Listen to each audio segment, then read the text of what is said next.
People are wedded to this illusion of safety. They think that, if I live my life the way I've always lived it, if I never take a risk, right, I'll be okay, I'll be safe. And that is not necessarily the case. I think people more so are attached to approval and acceptance, right? Not understanding that both of those things are cages, right? They keep you caged. And so I think that the best way to navigate that is honestly to be entrepreneurial, right? And to create, to say, listen, I'm going to create my own set of rules, my own set of values that align with who I am. Welcome to the State of Mind podcast. Tools, stories, and truth on being human. I am Mike Stroh, a psychotherapist with a master's in counseling psychology. This is a podcast for living with courage, clarity, and compassion. Through these conversations, I hope that you cultivate inner strength and develop within. On today's episode, I am speaking with Christine Ohenewah. Christine is a lawyer, a professor, and a self-described humanist. Some of the topics that we discuss today are why power is the ability to self-define your own narrative, how capitalism shapes mental health, identity, and success, why our legal system is a form of spiritual practice, the difference between knowledge and knowing, why people stay trapped in the illusion of safety and validation, the crisis of modern masculinity and why the term toxic masculinity completely misses the point, and what it means to live a purpose-driven, meaningful life. This episode is about truth, responsibility, freedom, and claiming your life without shame, without moralizing, and without pretending that life is supposed to be fair. Without further ado, I bring you Christine Ohenewah. Hello, Christine. Hi, Mike. Thank you so much for being here and for agreeing to talk with me about all the work you're doing. So maybe you can just introduce yourself, tell me and whoever is listening or watching about your work and what you're up to. Yeah, absolutely. So in a nutshell, I am a lawyer building a university.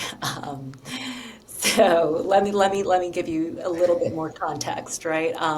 So I'm a lawyer and I'm a professor. I'm also a self-described humanist. And this summer I founded the Elizabeth Chinabua Foundation, which is a foundation named after my grandmother. And it's ultimately to promote a new model of higher learning and education. And education has been something that has mattered to me for a long time, has mattered to my family. And my grandmother was illiterate, but she was very revered, and she held up very important values of justice and community, and everyone deferred to her. And so it just made sense to me that I would build an institution after her legacy. Right on. Amazing.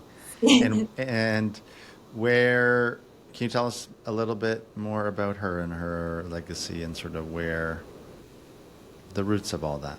Yes, absolutely. So my grandmother, she was born in Ghana, in the very early 20th century. She was actually an orphan. Both of her parents died at a very young age, I think when she was a baby, so she really carried her own way, and, incredibly strong woman, raised 11 children on her own, right? Yeah. She did it Yeah. all. Yeah. And I honestly hope that I have her genetics, because she was having babies well into her 50s. So I'm like, please, grandma. Yeah. you know um I honestly, I knew her growing up as a child, right? We were overseas in North America. She was back home. She didn't speak English, but I just remember leaving every call like astounded, because there was something in that woman's laugh, right? Even at a young age, I just knew this woman knows so much, just so much. And talking to different family members and different friends of the family, people in our community would call her "Oh lady," right? But she was very, very highly revered, highly respected. She mediated disputes. Everyone would seek her out for counsel.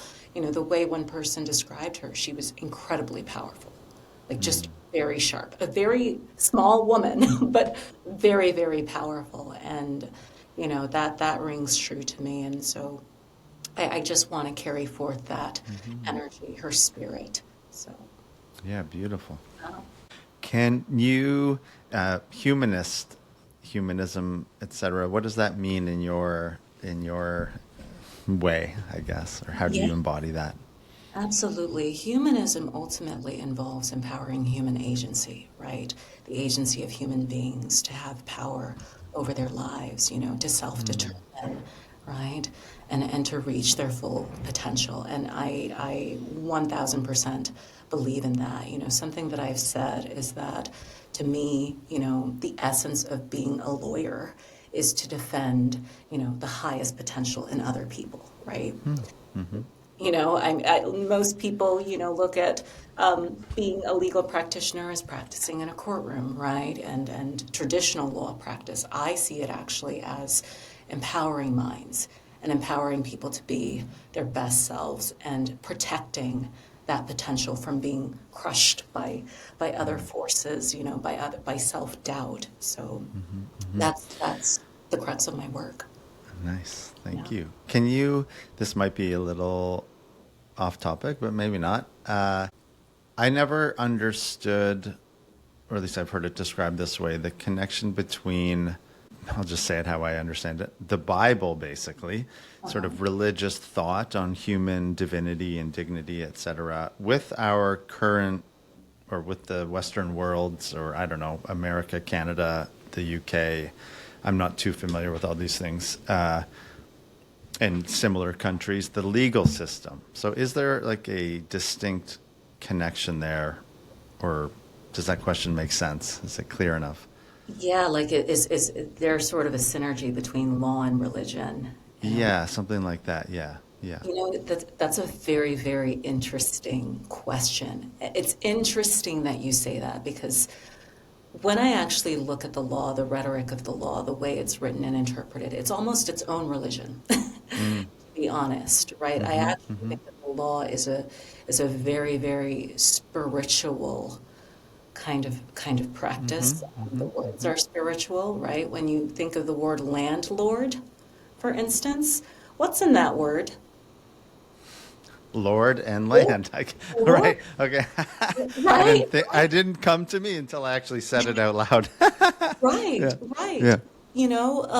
Landlord, and so it's like the land is your lord. You're serving the land, and that's why I always say it's so incredibly important to think through the words that you're using, Mm-hmm, mm-hmm, right? mm-hmm. And when we canonize certain words into law, it's almost it's its own spirituality, right? The words that we speak, we're speaking them into existence, and so with the law, it's no different. Is it fair to say that the foundation of that legal system is predicated on the, I don't know if it's divinity, but the rights and the deservingness of each individual? I love the question because I actually think that the law is very much a shared Mm-hmm. consensus, right? And there's something spiritual about that, right? They are rules agreed upon, essentially. Right. When you look at this, from a sociological perspective, right? This is ultimately the collective conscience Mm-hmm, mm-hmm, mm-hmm. manifested, right? In, Right. in its Right. highest form. It's like we're all agreeing upon what we consider right, what we consider wrong, what is moral, what is immoral, So, Mm-hmm, mm-hmm. yeah, the law can't exist without human beings. And this is why I say, the connection between law and humanism is very closely related. Like, law is humanistic. Right. Right. It's Right. about the human. Right.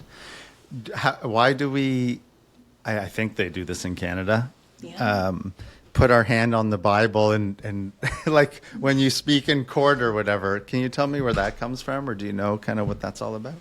Yeah, no, that's a good question, right? Because he You don't want to get me started on my views and Okay. religion Okay. and Okay. Okay. spirituality, right? But I just think that religion is actually more, if you really reflect on it, the understanding is more diffuse than rigid, right? You can say that, you know, your work, your employment is a religion, the classroom is a religion, right? Mm-hmm. Mm-hmm. And the same way governing systems are religions. And so, you know, when we're putting our hand over a Bible, it's a way of cementing certain rituals and practices. I mean, if you Right. look at the Right. Right. dollar bill, right? If you look Right. at, Right.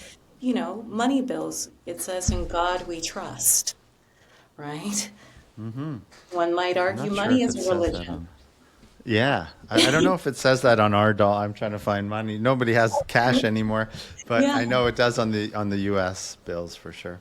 yeah, no. So it's just a way of there's small rituals and practices that give reverence to higher powers, higher beings, and then we have to be very mindful and very introspective on wait, who are we serving? What Mm-hmm. are we Mm-hmm. serving? Are we serving capitalism? Are we Mm-hmm. serving the Mm-hmm. betterment of humanity? What are we serving? Like there's just different ways. So Yes. Yes. yeah, Okay. yeah. Thank you.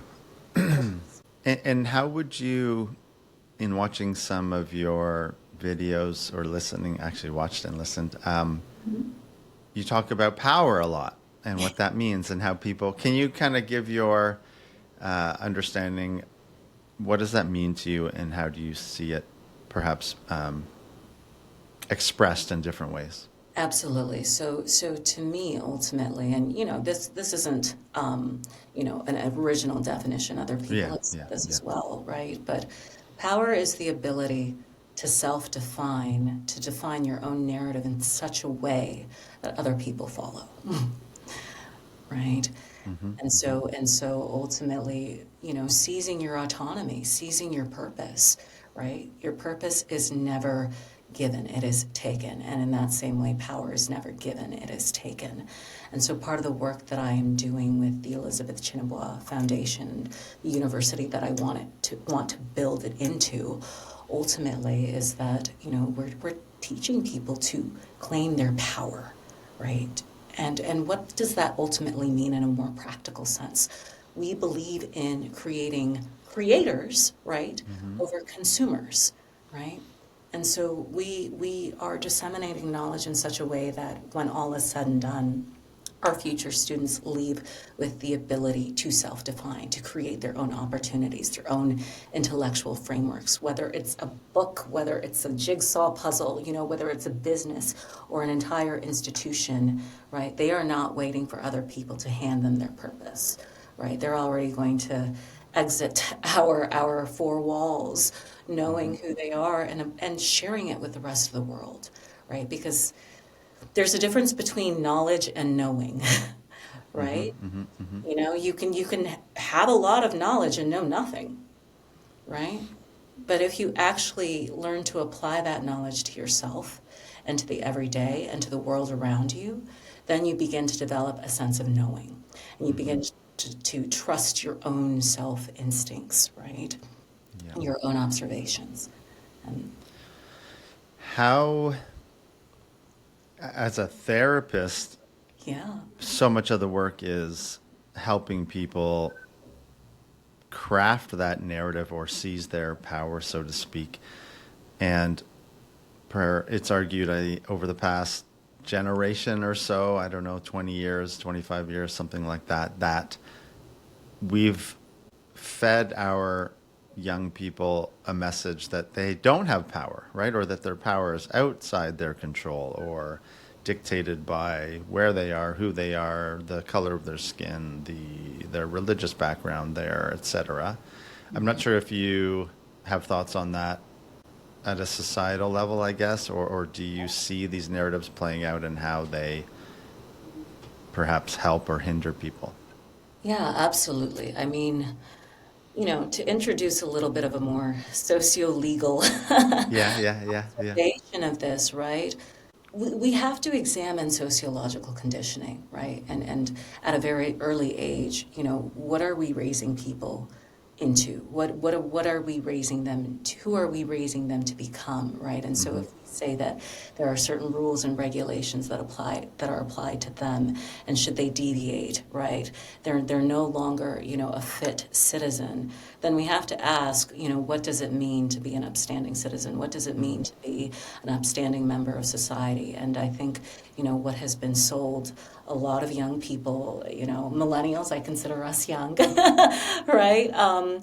Is that we were prescribed a certain path toward success and of being. It's like work hard, study hard, get your education, and when all is said and done, you will live a life of prosperity. And I think a lot of people are realizing that this wasn't the case, but it's because a lot of American culture, a lot of Western culture is steeped in capitalism. So people don't realize that they are being reared into, supplying a proletariat force, the working class, the working force. And when you are saddled with oodles of debt, right? When you are working 3 jobs just to make ends meet, when you are, trying to be a good person, right, and following the rules religiously and realizing, wait, this isn't working out for me, right? There's a bit of a dissonance that happens there. And so then you begin to question, right, are all of these rules,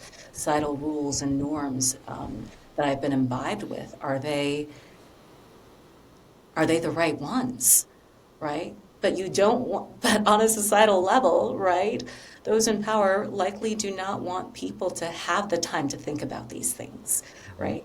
Because when you're in survival mode, you can't stop and reflect on these things in an adequate manner, right? And so as this ties to mental health, I think a lot of what is contributing to deteriorating rates in mental health is this this failure of realizing a certain form of prescribed success, right? This is what it looks like to be successful. This is what it looks like to be a social person.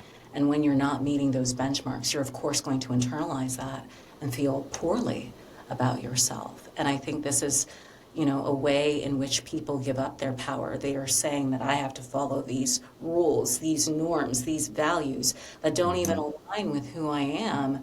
And instead of looking inward and asking, wait, who am I and does it actually fit, right? A lot of people are either trying to be safe or trying to go against the grain just to fit. And it's causing a lot of schism, it's causing friction. And when you run from who you are, life is going to be hard. So it's just better to lean into who you are and say, you know what? I'm going to bet on myself. I'm going to lean into my own autonomy. I'm going to lean into my own human agency and be who I am. And you will find that life opens up so differently. And sometimes it means being alone, right? But there's a difference between being alone and being lonely. And once you get in touch with that self, you will find that you're not actually lonely, right? You're more connected than you ever were. Indeed, in self-compassion practices that is referred to as common humanity. I don't want to get lost on that tangent because I want to ask you Yeah, no. how do you see people navigating that thread that you just outlined effectively in terms of the societal, just the realities of living in a world of 8 billion people and the economic pressures and the greed and just human nature, really. I don't sort of think, sometimes I think and I know you didn't say this, but the utopian or the more, if we all just were less greedy, everything would be okay. Those kind of ideas. How do you see people threading that line and, as you say, being who they are? How do you balance that, or how do you see that playing out?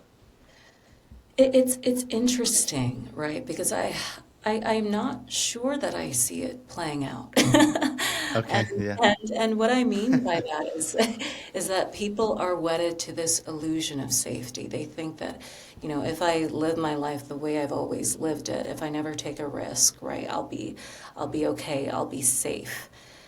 And that is not necessarily the case. I think people, more so are attached to approval and acceptance, right? Not understanding that both of those things are cages.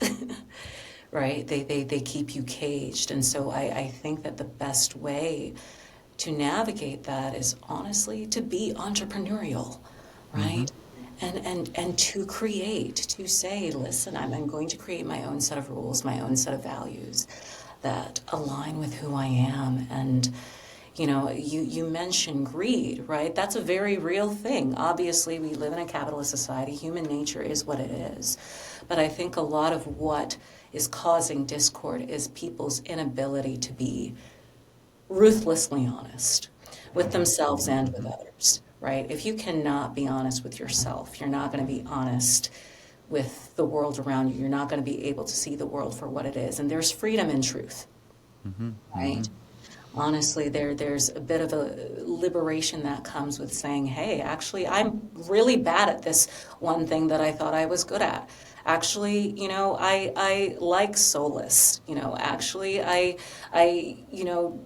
these are the things I don't like. I think I am this person, but when I analyze my behaviors, my actions, actually I'm this person, and why have I been so committed to performing this script, right? To having this persona, when it's nothing like who I am. And I think the ability to sit down and take an audit, right? Take Mm-hmm. inventory of who you actually are versus who you say you are is going to lead to a path of better fulfillment, right? And so one thing that being in criminal defense taught me is that there's no use in judging people, right? There's no use in moralizing. I always explain to my students that there's no such thing as good or bad. There's only self-interest. Mm-hmm. There's only what people are interested in. And so instead of moralizing people's behavior, you just learn to say, oh, okay, well, tell me the story behind this. Like, what are all the facts? Give me all the facts. Like, walk me through how you got here, right? Because one of our principles in criminal defense is to say there's no difference between a good person and a bad person. The only difference is one person had a bad day. Mm. That's it, right? There are good people who commit bad behaviors, quote unquote, bad behaviors one time, and then that's it. All for the rest of their life, they're considered a bad person. There are categorically bad people, right, who get away with Yeah. doing bad things all the time, but we consider them good in the eyes of the law, right? And so back to your point in terms of like navigating how to be right with oneself, you just have to be honest and you have to remove shame, right? Instead of saying, oh, I did this, I'm a bad person, it's like, oh, I did this out of fear. I did this out of lust. I did this out of greed. I did this out of competition. I did this, because I wanted notoriety, right? Being able Mm-hmm. to be ruthlessly honest with yourself is going to get you much further than pretending. Okay. How would you layer in the, I don't know if it's yeah, I guess religious, for lack of a better word, or spiritual, or the general notions of human history and philosophy to the idea of good and bad, or right and wrong, or good and evil. And then in the law, as you described, it's articulated a particular way. Can we separate all of that? Like, and I don't know if the question makes sense per se. Clearly we have some inclination towards right and wrong and good and bad and etc. Is it Right. sort of the idea of identity and being attached to that and having that influence your life, I guess, or your actions, or getting caught up in the shame, as you say? Yeah, I think as human beings, we are invested in this notion that we are evolved, Yeah, right? right. Yeah. We want to forget that, at our core, in our nature, we're actually very animalistic, Hmm. right? Hmm. We are very predatory. We're actually incredibly destructive to the planet and each other, Hmm. right? But because we like to think that we are evolved, we have to create these categories of morality in order to survive our existence and to justify, why we have dominion over other living species on Hmm. this Hmm. planet, Hmm. right? And over each other, to be Hmm. honest. Yeah. But when you take a step back and realize that all of this is made up, then you realize, wow, okay. And this is when it gets into spirituality, right? Once you accept, okay, a lot of things are made up, then what it ultimately means is that I have control over my reality Mm-hmm. and what I see and what I want to come into existence. So if you take a hold of your thoughts, right, and say to yourself, I am a powerful person. I am a confident person. I'm capable of achieving anything that I set my mind to. Guess what? It is more likely to happen than if you think, I will never amount to anything. I'm a failure. Mm-hmm. This is impossible for me, right? And I say this as somebody who has to tell it to myself every day as well, Yeah, right? yeah. 2025, right? Building a university might seem like a Herculean task, right? Indeed. But I see it as incredibly possible. People might think, is she okay? That seems a little delusional. Actually, I think that it makes the most sense to me in terms of my life purpose. And instead of saying it's impossible, I actually say to myself, no, this is the most possible thing for me, Mm-hmm. and it's going Mm-hmm. to happen. I'm going to make it work no matter what, because if I never attempt it, I won't be able to sleep at night for the rest of my life. I just know that to be my own reality, right? And Mm-hmm. so I say this to say that, instead of again getting attached to what is right or what is wrong, recognize that everything around us is really made up. Everything that you see is made up, which means you also have the power to make up your Yeah, yeah, own yeah. existence as you see fit. Mm. Yeah. It's a really nice, I guess, way to articulate that. So I do want to reiterate I like how you point out, we must remind ourselves of these things all the time.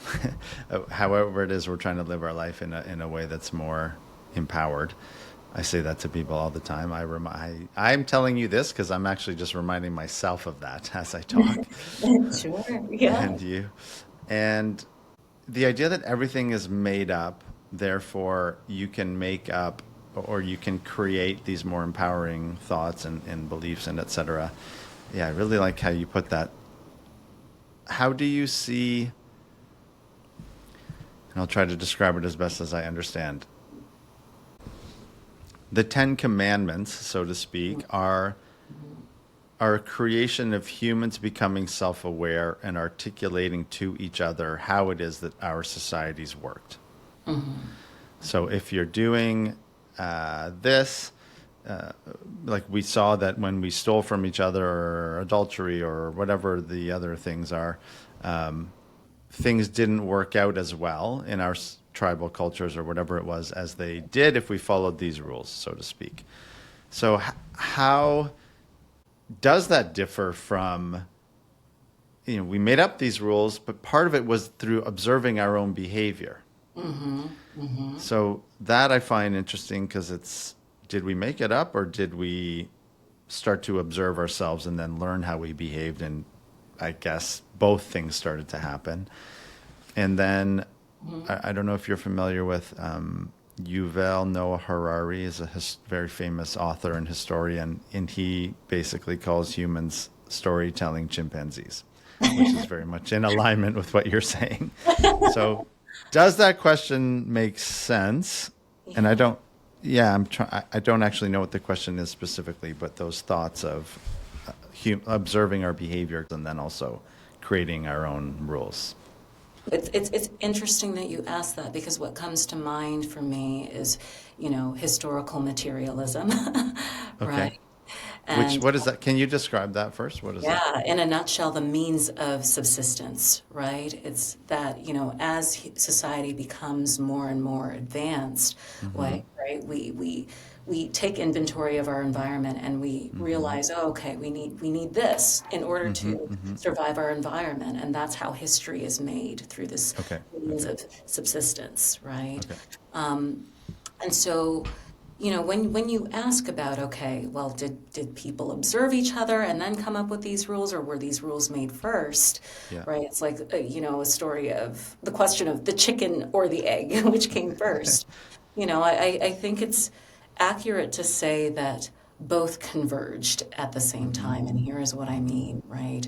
And this goes back to something that I said earlier, that the rules that we have in society, right, are a collective agreement. They stem from society's collective conscience. But, I would also like to nuance that a little more and say that a lot of the rules that are made up to come from a small elite Yeah. minority of people, right? And what happened is that that determined elite presented the rest of society as, hey, here are these rules, right? And then society was just like, okay, we agree with them, right? And so ultimately it's a collective endeavor, but one that was spearheaded by the very few. And so maybe there were a few people who looked around and said, okay, this is human nature. This is human behavior. We need to come up with a way to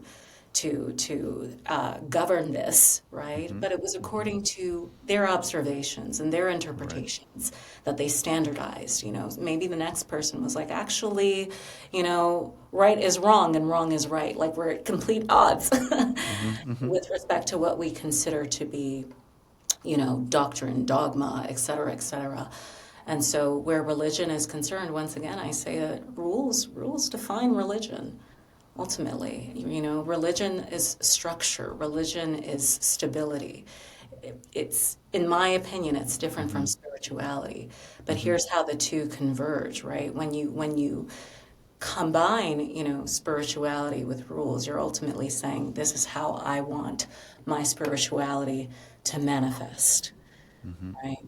And I think, where humans get caught up is that humans ultimately are seeking governance. They are seeking systems of governance, but they never look inward first. They look outward, right? They look to their political systems. They look to, their educational systems. They look to their family structure. They look to their parents, right? They look to their friends. It's like, tell me how to be. Tell me who I have to be. What are the rules on how to exist, rather than what are my rules? What is my template? What are my 10 commandments on how to exist? So personhood, human agency is all, it's all a religion. It just depends on how widely you want to split it. Yes, yes. And do you think that people, there's a huge responsibility in that, right? In embracing that agency. And I totally agree with you. I think if I hear what you're saying, the ultimate sense of power or agency has to come from in here. Yes. Yeah, and how maybe in your work or in your teaching, whatever it is, how do you see people grapple with that, or how do you help them, I don't know, grasp that, or not grasp, but embody, take on that notion of responsibility and agency? And yes, absolutely, absolutely. I'm glad you asked this question, because I always say that, when it comes to my teaching, I'm actually not in the business of teaching. I'm in the business of reframing minds, right? I'm in the business of getting people to confront their own minds. And so one way in which I teach about power to my students, right? It doesn't matter if it's sociology or criminology, I always ask them, so, in New York City, right, there are a lot of tall buildings that you see, yes? And they say yes. And then I ask them, what's the part of the building that you first notice? And they always say the top of the building. And I'm like, yeah, that makes sense, right? Because it's the top. It must have the most power. It's the most attractive. It's the most visible. But then I ask them, what happens if you take out the bottom of the building? Right? And then they say, oh, well, then it collapses. There is no building, right? And I say, exactly. And so in that way, power isn't just concentrated at the top. It's concentrated in so many different areas, right? It's absolutely concentrated at the bottom as well. It's not a unilateral endeavor. It can be a bilateral, a multilateral endeavor, right? The same way, right, the building structure, if it's made of straw versus cement, right, that building will cease to exist. So the material in which you use to make these tall buildings also matters. So I say this to say that there is power everywhere if you're willing to look. And that must necessarily mean that you also have power as well. And, there are different forms of power. There are different ways to exact power. You can exact it through violence, through force, through coercion, or you could exact it through withdrawal, right? I always say that, the people being exploited, right, also have power, because the minute that they cease to agree to being exploited, guess what? Systems and structures collapse. So if you learn to understand yourself in that way, that you are also a source of power, right? Then that means that you have the ability to choose, to select where you delegate, whom you delegate that power to, or where you accord that power to, and it should exist. It should be accorded to yourself first and foremost. But yeah. Yeah. Yes. Thank you for your eloquence, I guess, in putting that all together. Yeah, it's lovely. This is something I interact with people all the time, and in my own way, I had to be in so much pain in order to accept what you just said. Oh, sure. And yeah, and how I think the traditional pushbacks, I don't know if it's traditional, common ones are this notion simply of, if the world would change, I would feel better. Maybe you have more contemporary examples, or just how do you help people come to that realization? I don't know if you have any anecdotes or anything you could add to that. Yeah, absolutely. I try to remind people that they are the world, right? I understand this idea that, oh, okay, like not everyone can just stand up and realize their power all of a sudden. And I take that feedback to heart, right? One of my students did ask me this, right? One of my students said, but professor, I love everything that you're saying, but realistically, how many people can achieve that?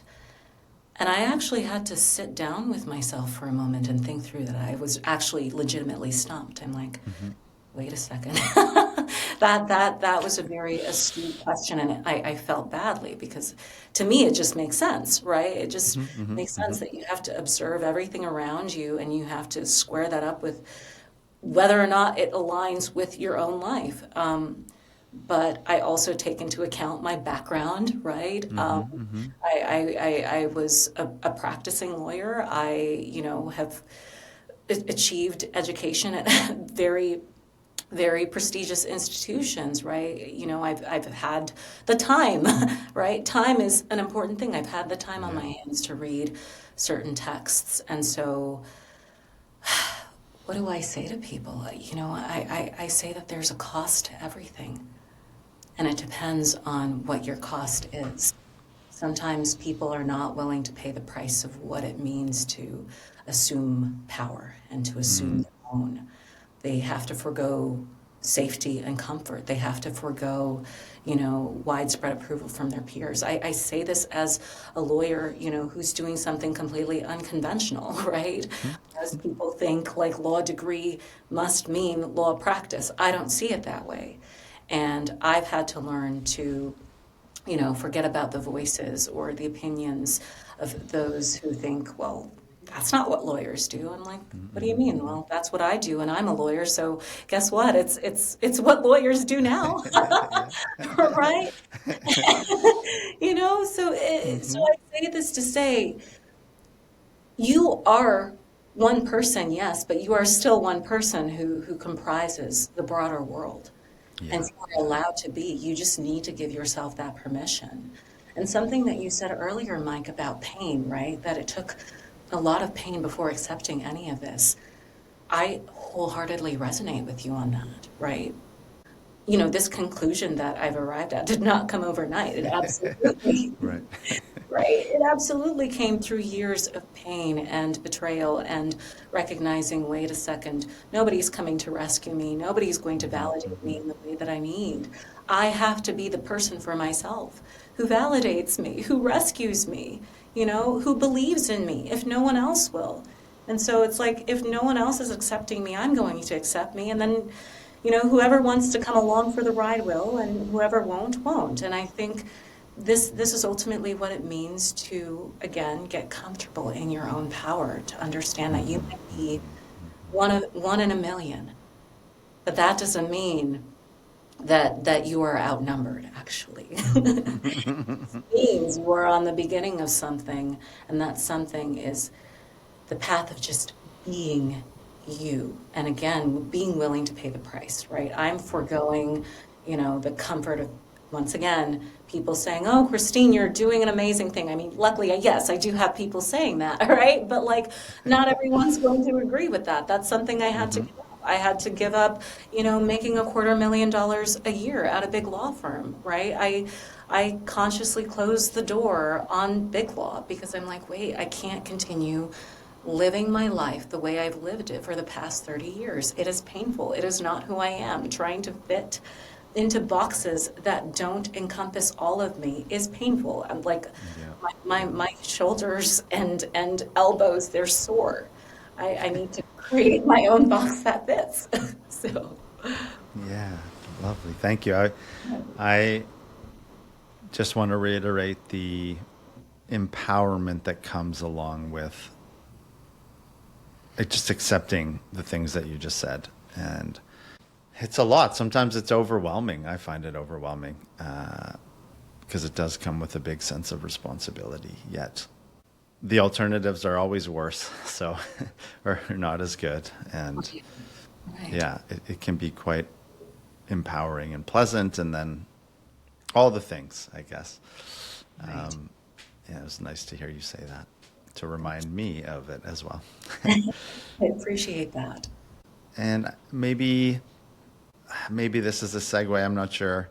Yeah. You do talk a lot about modern masculinity and things like that, the things facing, might as well just state, masculinity exists in men and women, and then also more in men than in women. So can you maybe just talk a little bit about that? I do think in one reference, the yin and yang of self-compassion is the masculine, feminine energies in all of us or whatever. I talk about that often. And so the yang is the masculine energy, which obviously has generalizations around it, Yes. which are real and apt or accurate. So can you explain your perspective on all of that? Absolutely, more than happy to. So, one of the initiatives that my foundation has developed is called Mens Rea. And to explain a little bit about what mens rea actually is, I've borrowed from a legal term, the legal term mens rea. It's a principle in criminal law. So in order for criminal liability to attach, you need four elements. You need the mens rea, you need the actus reus, you need causation, you need concurrence. Mens rea is the mental state, right? The state of mind, the intention, the guilty intent, they say, right? And in order to establish criminal liability, you have to have an actus reus accompany it, right? A voluntary act. So with mens rea, one of the principles that I'm borrowing from is that we don't punish guilty thoughts alone.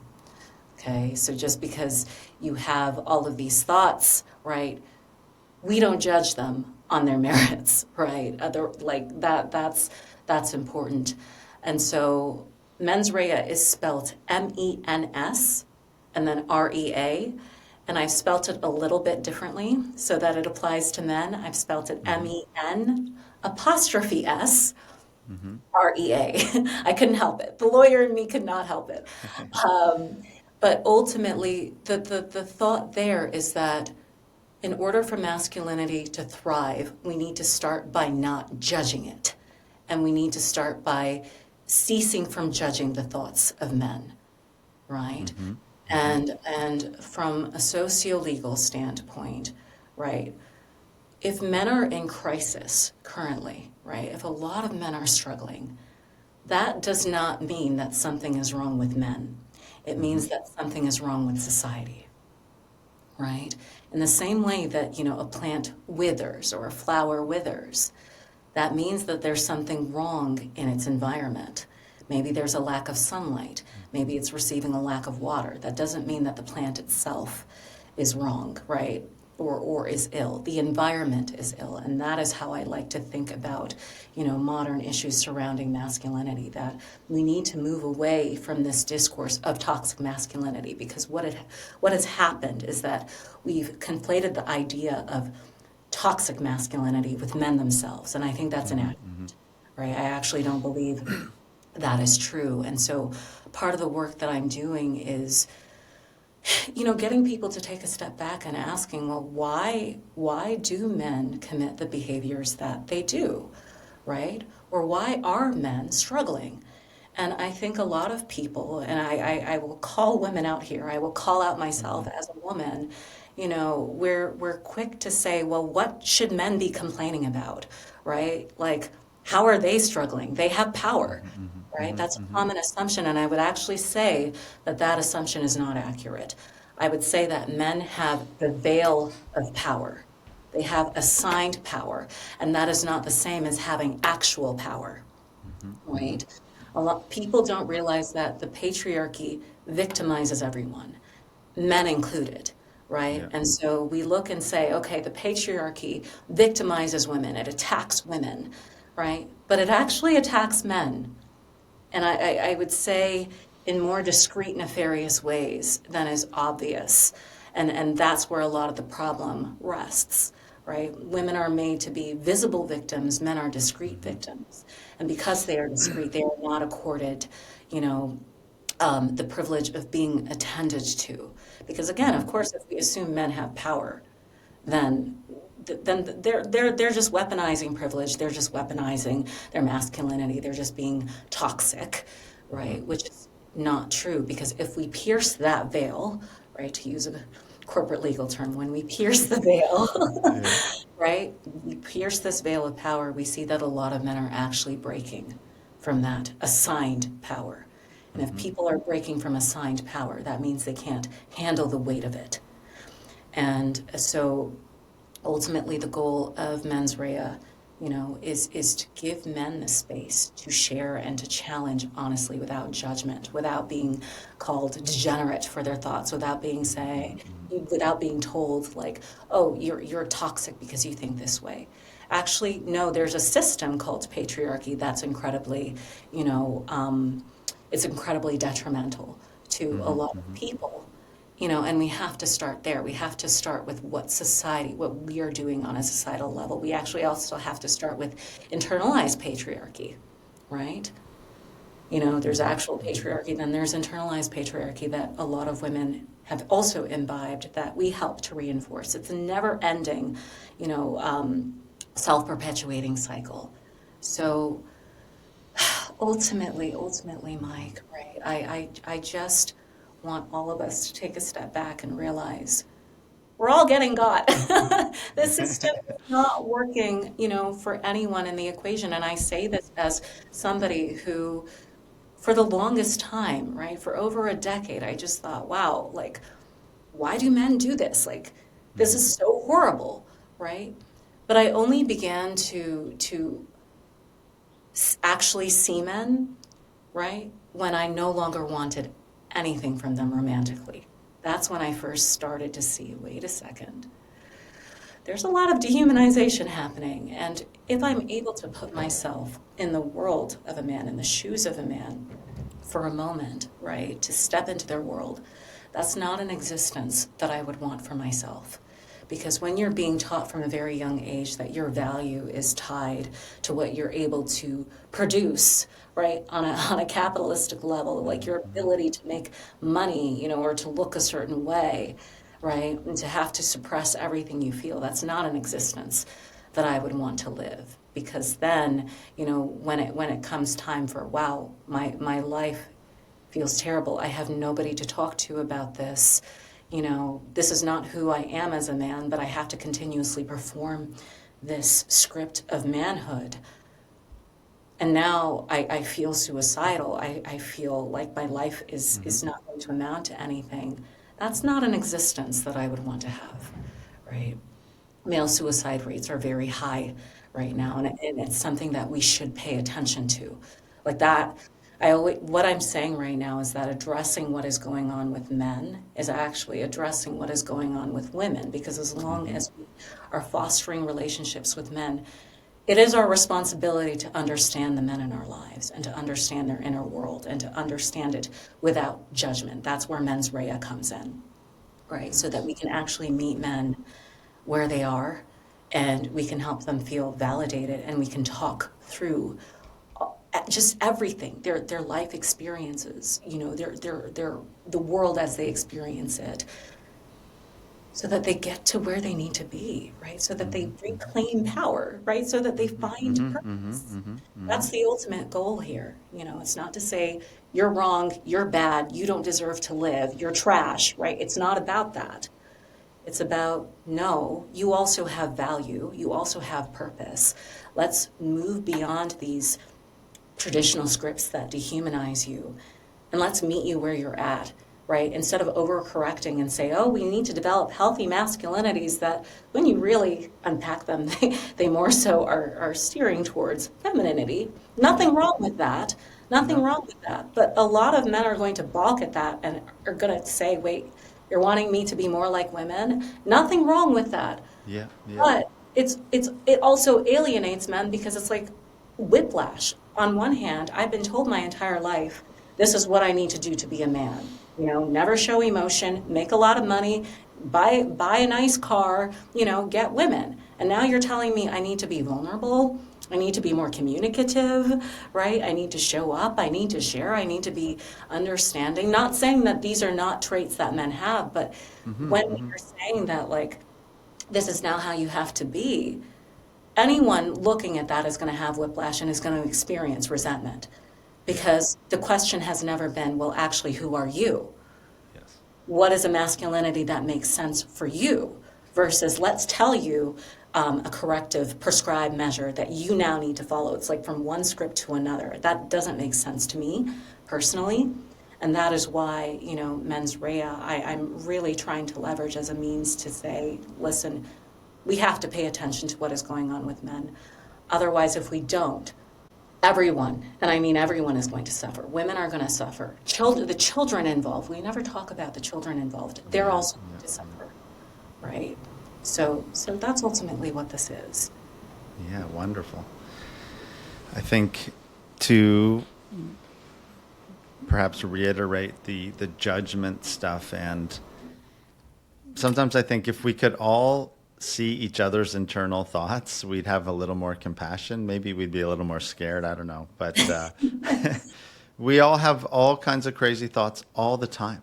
Yes. And that's okay. And it doesn't mean anything about you. Yeah. And I guess how do you think about, what I was going to say is, I think we're evolving as a species per se. And part of that is allowing us to have more insight or time to talk about these things.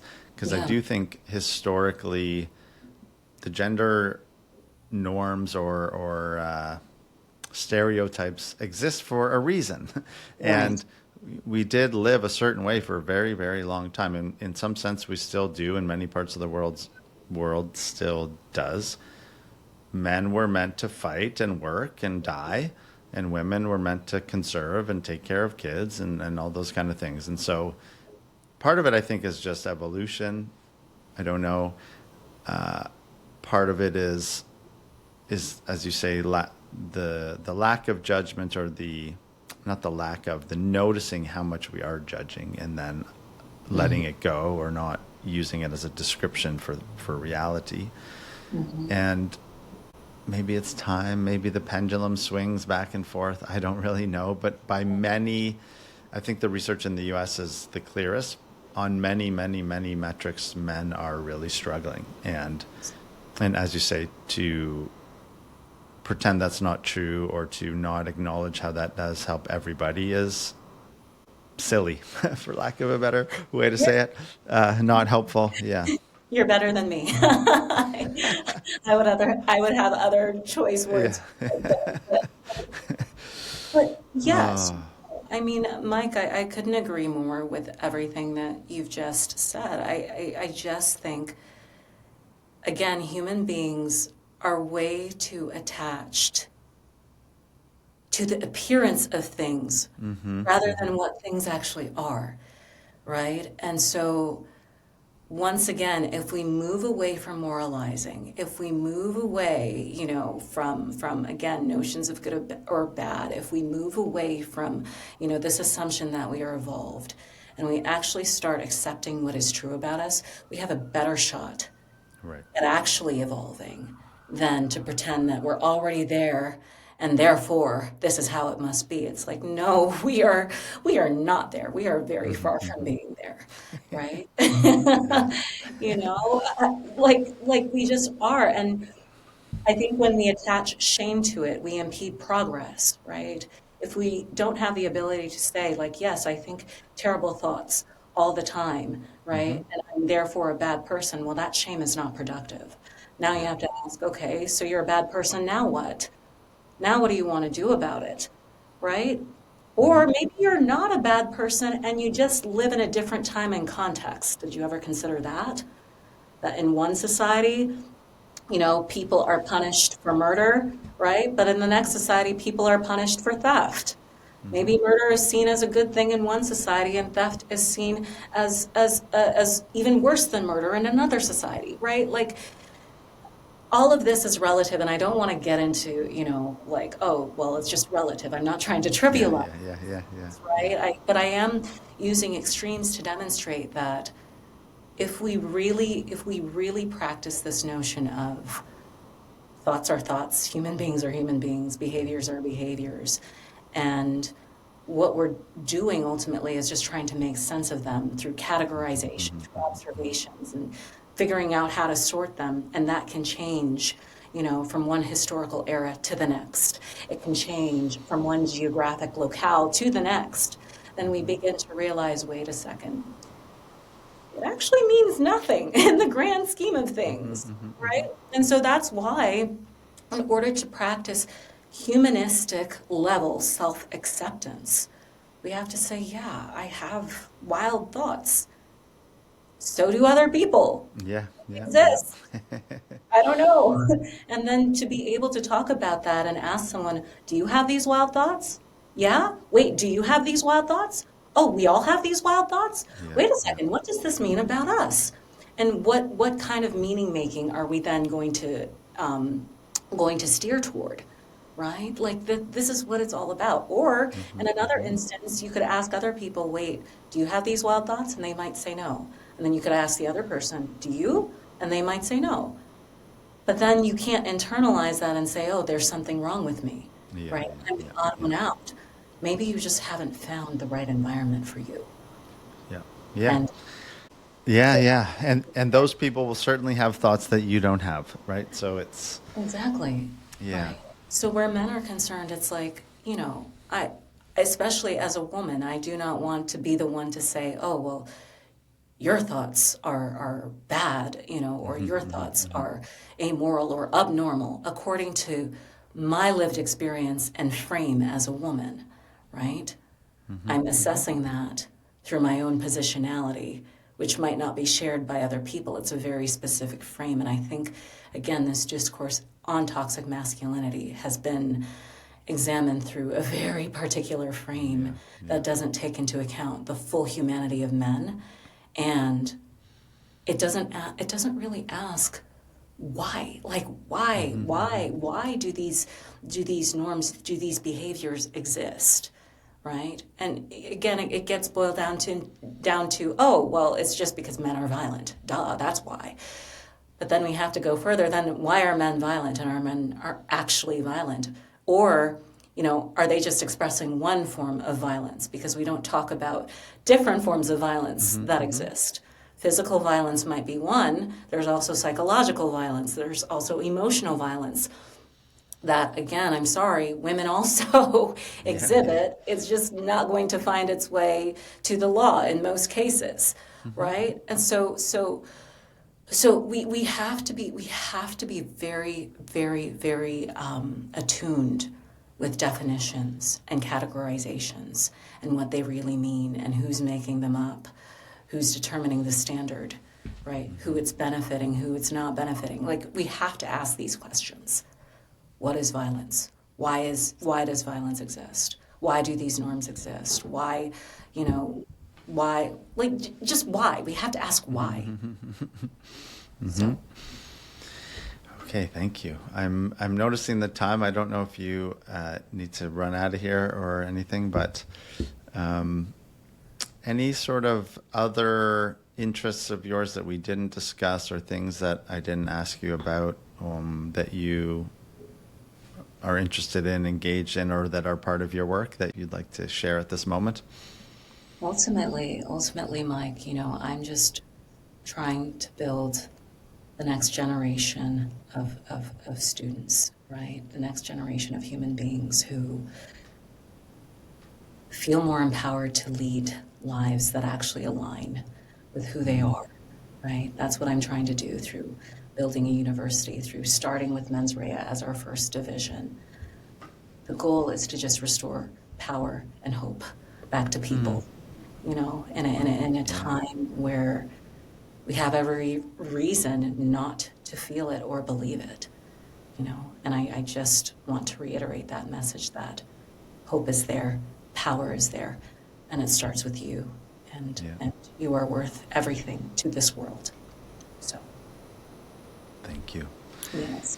Is one thing I didn't ask you, maybe as the last question, is how do you see, or maybe you do or don't, universities or higher ed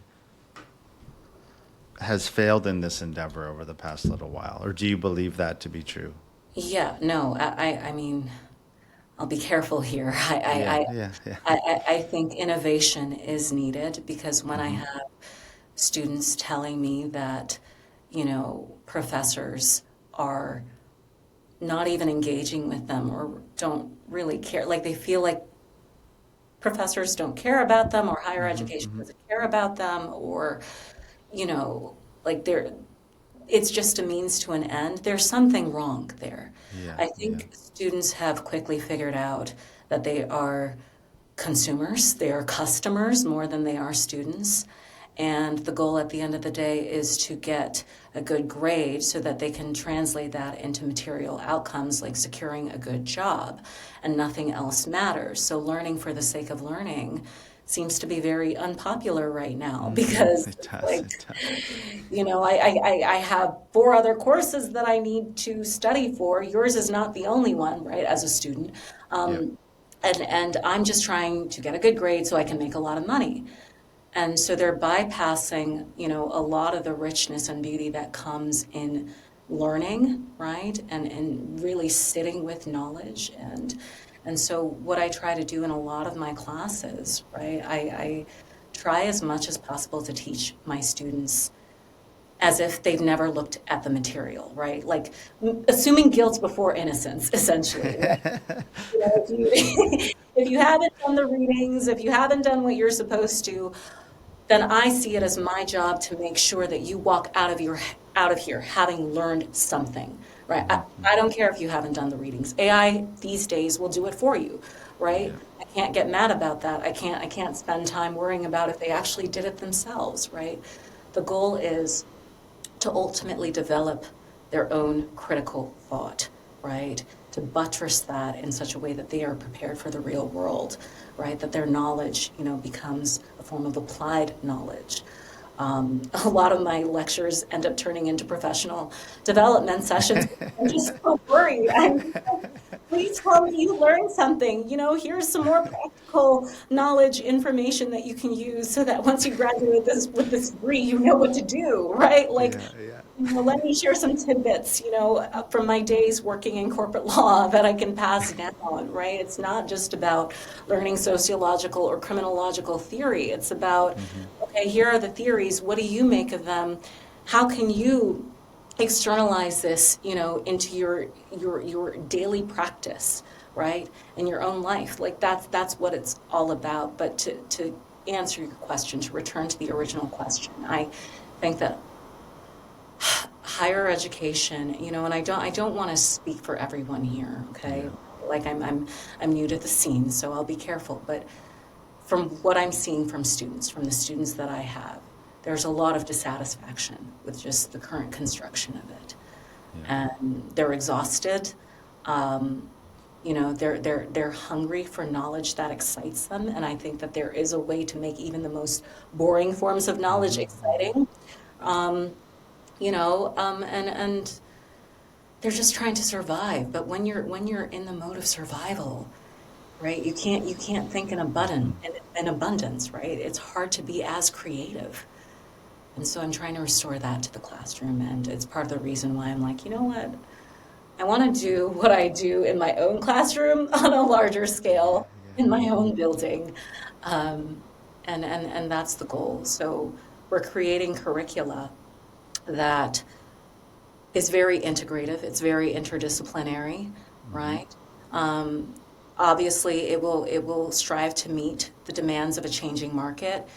Unfortunately, that means that offering standalone programs in the social sciences and humanities might not be as viable, right? We're trying to be realistic here. I mean, obviously my background is in law and social sciences.